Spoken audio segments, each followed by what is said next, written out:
Hello guys, आपका हमारे channel maths with अखिल में स्वागत है। आज हम क्लास 11 के गणित विषय में प्रश्नावली 1.1 को हल करेंगे। तो अपन देखते हैं प्रश्न संख्या 3।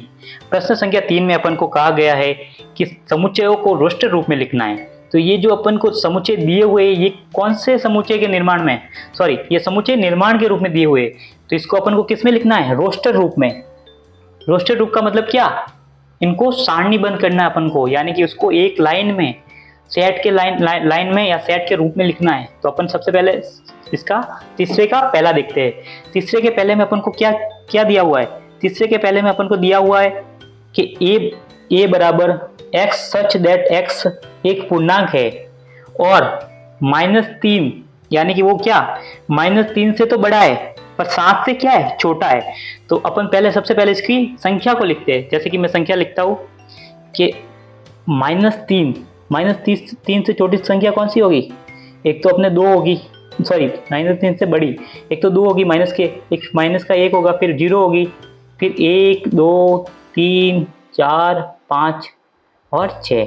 देखो इसमें आपको एक तो -3 नहीं लेना है और एक 7 नहीं लेना है। अगर यहाँ पे ऐसा चिन्ह होता है, मतलब ग्रेटर देन भी होता और क्या बराबर भी होता, तो अपन -3 और 7 को भी लेते, पर अपन को सिर्फ कौन सा दिया हुआ है? ग्रेटर देन और स्मॉल देन दिया हुआ है। तो अपन को सिर्फ उनके मध्य की संख्या को लेना है। तो इनकी मध्य की संख्या ये हो गई। फिर इसको अपन अभी समुच्चय निर्माण के रूप में, रोस्टर रूप में लिखेंगे। तो सबसे पहले रोस्टर रूप में लिखते हैं। तो ए बराबर सेट ए बराबर क्या होगा? ये अभी मैंने जो इधर लिखा है, देखो -3 से बड़ा, जस्ट बड़ा कौन सा है? 2 है। फिर उससे बड़ा -1 है, फिर 0 भी बड़ा ही है, फिर 1, फिर 2, फिर 3, फिर 4, फिर 5 और फिर 6। तो ये जो अपना आ गया बीच में मैंने लिखा है जो a बराबर -2, -1, 0, 1 2 3 4 5 और 6, ये तीसरे के पहले का क्या होगा? आंसर होगा। इसी तरह से अपन देखते हैं तीसरे का दूसरा।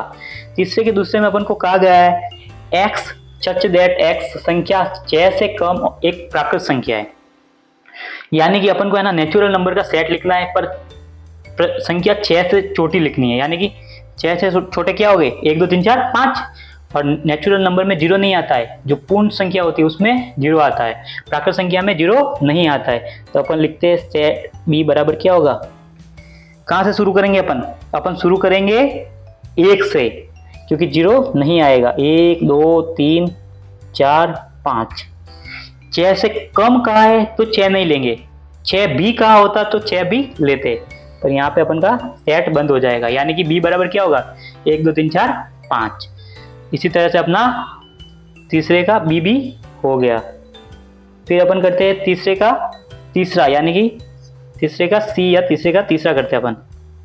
इसमें अपन को कहा गया है c बराबर x सच दैट x 2 अंकों की ऐसी प्राकृत संख्या जिसके अंकों का योगफल 8 हो। यानी कि अपन को वो सारी संख्या लिखनी है जिनके अंकों का योगफल 8 हो। तो सबसे पहले अपन लिखते हैं c बराबर, देखो एक तो पहला क्या होगा? सबसे पहले छोटी संख्या कौन सी होती है? एक ही होती है। एक में कितना जोड़ू कि 8 हो जाए? तो 7। फिर एक से बड़ी 2 में कितना जोड़ू कि 8 हो जाए? तो 6। फिर 3 में कितना जोड़ू कि 8 हो जाए? कितना जोड़ू? 5। फिर 4 में कितने 4 ही जुड़ेंगे तो 8 होगा। फिर कितना 5 में कितना जोड़ू? 3। फिर कितना? फिर अपना आएगा 6 में 2, फिर 7 में 1। तो आप देख सकते हैं ये क्या हो गई? ये संख्या हो गई, इसके अलावा और कोई संख्या नहीं होगी। तो अपने क्या होगा? यही सी का रोस्टर रूप या समुच्चय, रोस्टर रूप ही होगा। समुच्चय निर्माण तो दे रखा है अपन, ये इसका क्या होगा? समुच्चय या सेट होगा। फिर अपन आगे देखते हैं। आगे अपना दिया हुआ है प्रश्न संख्या तीसरे का चौथा। इसमें कहा गया है d x such that x एक अभाज्य संख्या है जो संख्या 60 की भाजक है। यानी कि अपन को ऐसी सारी संख्या लिखनी है जो संख्या 60 से जिसमें भाग जाते हैं। तो सबसे पहले अपन लिखते हैं, देखो 60 में किस किस का भाग जाएगा? देखो एक तो अपन देख सकते हैं संख्या 60 में, देखो एक तो 2 का जाएगा, 3 का जाएगा और 5 का जाएगा, उन्हीं का जाएगा। और किसका जाएगा? इनका ही जाएगा, क्योंकि अभाज्य संख्या तो यही है, बाकी सब क्या है, जैसे 12 हो गए, 4 हो गए, ये सब क्या है, ये सब भाज्य संख्या है। तो अपन लिखेंगे सेट डी। सेट डी में क्या होगा, एक तो 2 का जाता है साइड में पूरा पूरा भाग, एक 3 का जाएगा और एक अपना 5 का ही तो जाएगा।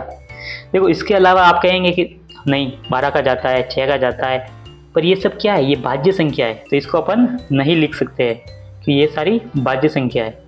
समझ गए होगे। तो ये अपना उत्तर होगा प्रश्न संख्या तीसरे के 4 का, डी बराबर 2, 3 और 5, ये अपना सेट हो गया। फिर अगला सवाल तीसरे का 5वां।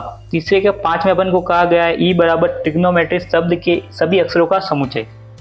देखो समुच्चय का मतलब क्या होता है कि उनको अपन को है ना रोस्टर रूप का मतलब क्या होता है, उनको है ना सारणीबद्ध करना है, पर एक अंक को एक बार लिखना है। जैसे 1 4 5 बार आया तो अपन सिर्फ एक को एक बार ही लिखेंगे। उसी तरह से आप देख सकते हैं जो ये ट्रिग्नोमेट्रिक शब्द है, इसमें देखो कितनी बार आया ये, जैसे टी, तो मैंने एक बार अगर यहाँ पे टी लिख दिया तो वापस मैं टी नहीं लिखूंगा।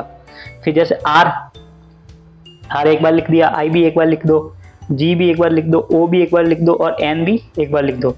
अभी देखो यहाँ पे ओ वापस आ रहा है आपकी, तो ये ओ अपना कैंसिल आउट हो जाएगा। फिर एम नहीं आया, एम लिख दो आप। फिर देखो आपका ई भी नहीं आया, ई भी लिखना पड़ेगा। फिर देखो ये टी भी है ना अपन ने सबसे पहले लिख दिया है तो वापस नहीं लिखेंगे। फिर आर भी अपन ने वापस नहीं लिखेंगे क्योंकि पहले लिख दिया, तो क्या लिखेंगे सिर्फ 5। तो ये अपना क्या हो गया, ये अपने ट्रिग्नोमेट्री का क्या हो गया, रोस्टर रूप हो गया। फिर इसी तरह से अपन करेगा इसके तीसरे का छठा सवाल या अंतिम सवाल करेंगे इसका। फिर अपन करते हैं 6। इसमें कहा गया एफ बराबर बेटर शब्द के सभी अक्षरों का समुच्चय, यानी इसमें भी आपको वही करना है, यानी कि जो बेटर शब्द है उसको आपको सारणीबद्ध यानी रोस्टर रूप में लिखना है, पर एक भी अक्षर को या एक भी देखो संख्या होती तो अंक लेते, पर यहाँ पे अक्षर है तो अक्षर को वापस रिपीट नहीं करना आपको, एक बार लिखना है बस। जैसे कि मैं यहाँ पे लिखता हूँ बी एक बार आ गया, ई एक बार आ गया और टी एक बार आ गया। तो देखो यहाँ पे टी वापस आ गया नहीं लेंगे, ई वापस आ गया नहीं लेंगे, फिर क्या लिखेंगे सिर्फ आर। तो ये क्या हो गया अपना बेटर। तो इसी तरह से अपन इससे रिलेटेड सारे सवाल कर सकते हैं। ये अपना हो गया प्रश्नावली 1.1 का तीसरा सवाल। धन्यवाद।